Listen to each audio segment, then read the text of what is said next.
Hello students, BA part third paper first western political thinkers के व्याख्यान की श्रृंखला में हम कार्ल मार्क्स के इतिहास की भौतिकवादी व्याख्या पर चर्चा कर रहे थे। कल की क्लास में हमने देखा कि कार्ल मार्क्स का जो आर्थिक निर्धारणवाद है या जहाँ वो इतिहास को आर्थिक उन्नति के आधार पर देखने की जब वह कोशिश करता है या उसके भौतिकवादी आधार को देखता है तो वह कहता है कि उत्पादन है जो मानव की सर्वोत्तम क्रिया रही है और समाज में हमेशा दो वर्ग रहे हैं जिनमें हमेशा संघर्ष की स्थिति रही है।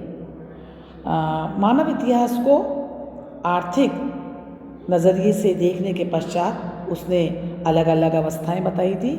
सबसे पहली अवस्था जो उसने बताई कि आदिम अवस्था थी, दूसरी बात प्राचीन अवस्था थी, उसके बाद साम्यवादी अवस्था आई, उसके बाद पूंजीवादी व्यवस्था का प्रचलन हुआ और उसके पश्चात जिसकी वह भविष्यवाणी करता है सर्वारा वर्ग के अधिनायकवाद की अवस्था और लास्ट सिक्स जिस अवस्था की कार्ल मार्क्स बात कर रहे हैं वह साम्यवादी अवस्था है। ऐसी अवस्था जिसमें राज्य नहीं होगा, ये क्लासलेस सोसाइटी होगी। तो हम ये देख रहे हैं कि मार्क्स जिस बात पर सबसे ज़्यादा अपने सिद्धांत में बल दे रहा है वह यह है कि समाज का जो वर्ग उत्पादन की शक्तियों पर नियंत्रण रखता है वही समाज के अन्य वर्गों पर भी अपना नियंत्रण स्थापित करता है और इससे समाज में संघर्ष उत्पन्न होता है। यानी कि कार्ल मार्क्स का ये मानना है कि यंत्रों में निर्धारण करने की क्षमता है, अर्थात उसका ये मानना है कि मनुष्य का और यंत्रों के जो आपसी संबंध हैं इनमें परिवर्तन होने से सामाजिक, राजनीतिक, सांस्कृतिक सभी संस्थाओं में परिवर्तन होता है।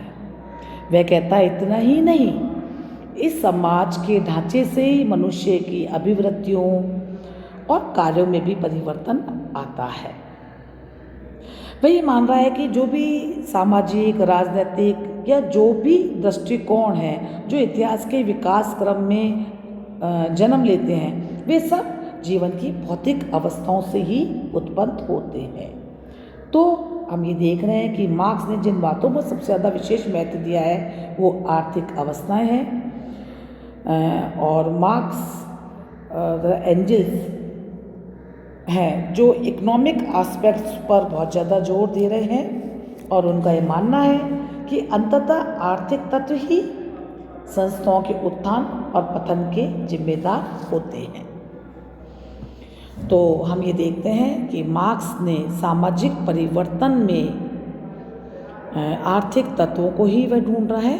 वह अन्य आदर्शवादी विचारकों की भांति किसी निरपेक्ष नियमों, धर्म या अन्य आध्यात्मिक और नैतिक तत्वों की उपेक्षा करता है।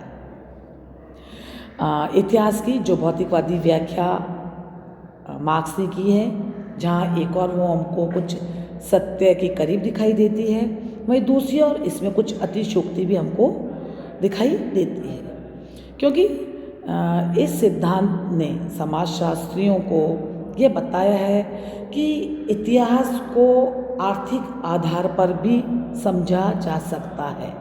जो इतिहास अब तक मात्र राजाओं और युद्धों की कहानियों का, घटनाओं का संग्रह मात्र माना जाता था उसे मार्क्स ने अब ठीक कर दिया है। यद्यपि आज भी हम आर्थिक तत्व को इतिहास के विकास का कारण नहीं मानते हैं, लेकिन यह भी सत्य है कि आर्थिक तत्वों की उपेक्षा करके हम इतिहास का अध्ययन भी नहीं कर सकते, क्योंकि किसी भी समाज का अध्ययन तभी पूरा समझा जाएगा जब वहाँ के लोगों की आर्थिक स्थिति का अध्ययन हो जाता है। तो हम ये कह सकते हैं कि समाजशास्त्र, सभी समाजशास्त्री या जो भी आधुनिक लेखक हैं वो मार्क्स के ऋणी हैं, भले वो इसे स्वीकार करें या ना करें, क्योंकि मानव इतिहास के विकास में आर्थिक तत्वों का विशेष महत्व रहा है। मार्क्स की केवल एक ही अतिशयोक्ति है कि वह सभी ऐतिहासिक परिवर्तनों और आंदोलनों में को मात्र आर्थिक अवस्थाओं या आर्थिक नज़रिए से देखने का ही प्रयास करता है या आर्थिक तत्वों को ही आवश्यकता से अधिक महत्व देता है। जबकि हम मानव समाज के इतिहास को देखें तो केवल आर्थिक तत्व ही महत्वपूर्ण नहीं है, अपितु विकास के क्रम में धार्मिक, सामाजिक, आर्थिक, नैतिक, बौद्धिक, सांस्कृतिक तत्वों की हम उपेक्षा नहीं कर सकते हैं। इसके अतिरिक्त जातीय पक्षपात, अंधविश्वास, अधिकार, बहुत सी ऐसी बातें हैं, बहुत से ऐसे टॉपिक्स हैं, बहुत सी ऐसी अनछुई व्यवस्थाएं रह जाती हैं जिन पर मार्क्स का सिद्धांत प्रकाश नहीं डाल पाया है। तो हम ये देखते हैं कि मार्क्स आर्थिक तत्वों पर बहुत अधिक बल दे करके जो नॉन इकोनॉमिक एलिमेंट्स हैं उनके प्रति बहुत उदासीन है और उनकी उपेक्षा करता है। एक और पॉइंट जिसकी चर्चा करना बहुत सार्थक होगा कि मार्क्स का जो ये भौतिकवादी व्याख्या का सिद्धांत है ये बहुत एक तरफा दिखाई देता है। क्यों? क्योंकि इस सिद्धांत का ये मानना है कि समाज के जिस वर्ग के पास उत्पादन के साधन होते हैं समाज में उसी की सत्ता होती है। ये बात पूंजीवादी व्यवस्था में बिल्कुल सत्य दिखाई देती है, क्योंकि राजनीतिक सत्ता आर्थिक सत्ता की कठपुतली बन के रह जाती है। परंतु यह भी सत्य है, अगर हम उदाहरण के लिए देखें, अगर हम प्राचीन भारत में बात करें तो यहाँ पे ब्राह्मणों और क्षत्रियों के पास में राजनीतिक सत्ता थी, आर्थिक सत्ता नहीं थी। उसी प्रकार हम मध्य युग में यूरोप में देखें तो यहाँ पे पोप की शक्ति का आधार धार्मिक रहा, आर्थिक स्वामित्व उनके पास नहीं था। तो हम ये कह सकते हैं कि कार्ल मार्क्स का जो सिद्धांत है बहुत एक तरफा दिखाई देता है।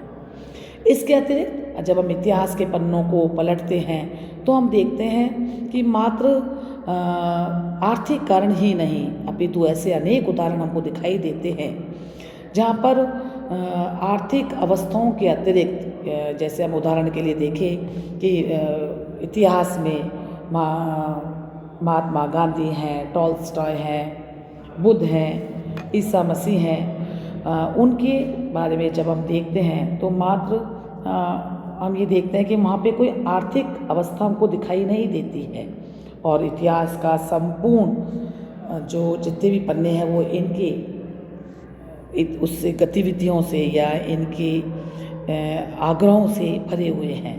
तो हम ये कह सकते हैं कि मात्र जो इतिहास है वो कोई आकस्मिक या इसमें हम संयोगवश होने वाली घटनाओं की उपेक्षा नहीं कर सकते हैं या सिर्फ मात्र आर्थिक आधार पर हम उसको देखने का प्रयास नहीं कर सकते हैं।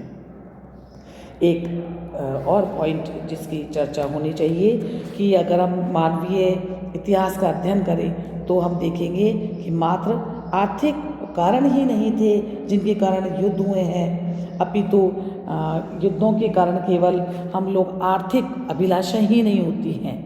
बहुत से ऐसे संसार में या विश्व के प्रत्येक कोनों के अंदर, चाहे पूर्व की बात करें चाहे पश्चिम की बात करें, मात्र आर्थिक प्रेरणाओं के आधार पर ही युद्ध नहीं लड़े गए हैं। इसके अतिरिक्त अनेक मनोवैज्ञानिक तत्व होते हैं जो युद्ध के कारण बनते हैं। उसमें ईर्ष्या, देश, बदलाव की अधिक भावनाएं भी इस कारण होती है। इसमें हम विजय की जो महत्वाकांक्षा होती है, जब हम सिकंदर के आक्रमणों को देखते हैं या उसकी विस्तारवादी नीतियों को देखते हैं तो हम उसमें आर्थिक तत्वों की कोई स्थिति नहीं देखते हैं।